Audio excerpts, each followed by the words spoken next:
Que se passe-t-il entre la RDC et la République du Congo? Voilà près de 40 ans que Kinshasa fournit une partie de l'électricité à Brazzaville.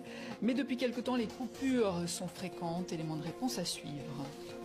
Géopolitique sous-jacente entre la RDC et la République du Congo. En 1986, un protocole d'accord énergétique avait été signé entre les deux pays.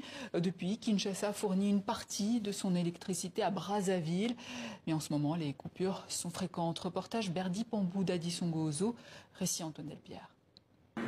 À Brazzaville, ce n'est pas la première fois que le courant ne passe pas. Mais ces derniers jours, les coupures d'électricité se multiplient. Ce qui nuit gravement à l'activité d'Armel, par exemple. Ce jeune entrepreneur propose des services informatiques, d'impression et de photocopie. On a l'électricité parfois le matin, parfois jusqu'à 12h, 13h, il y a coupure et jusqu'au soir, souvent, vraiment ça nous pénalise. Surtout qu'on n'a pas prévu d'avoir un groupe électrogène. Pour l'instant, comme il n'y a pas assez de moyens, mais vraiment, c'est pas bon pour les affaires. À Brazzaville, l'électricité provient en partie de l'autre côté du fleuve Congo, de Kinshasa et de ce pays frère, la RDC, qui fournit du courant grâce à ses barrages et ses centrales hydroélectriques. Les opérations de maintenance, les problèmes techniques et les retards de paiement ont déjà provoqué par le passé des perturbations.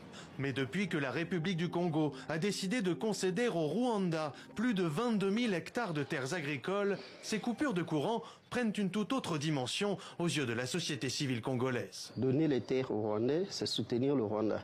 Et en représailles, vous pensez que la RDC pouvait faire quoi?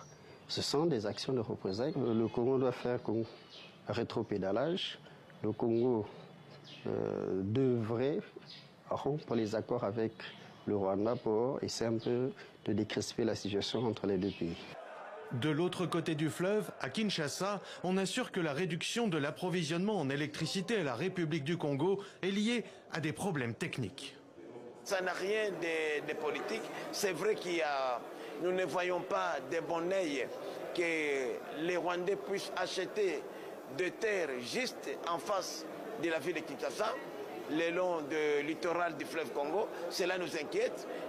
Le Congo-Brazzaville est souverain comme pays de donner à qui ils veulent des concessions foncières, mais cela quand même nous met en méfiance et nous avons mis tous les moyens pour surveiller ce que les Rwandais sont en train de faire de l'autre côté de la rive. Pour expliquer les coupures, l'ancien ministre de l'Énergie et des Ressources hydrauliques, aujourd'hui député membre de la majorité, rappelle les besoins plus importants en énergie de Kinshasa, qui subit elle aussi régulièrement des délestages. Dans les deux capitales les plus rapprochées du monde, les habitants partagent un même quotidien, marqué par les coupures de courant et l'incertitude.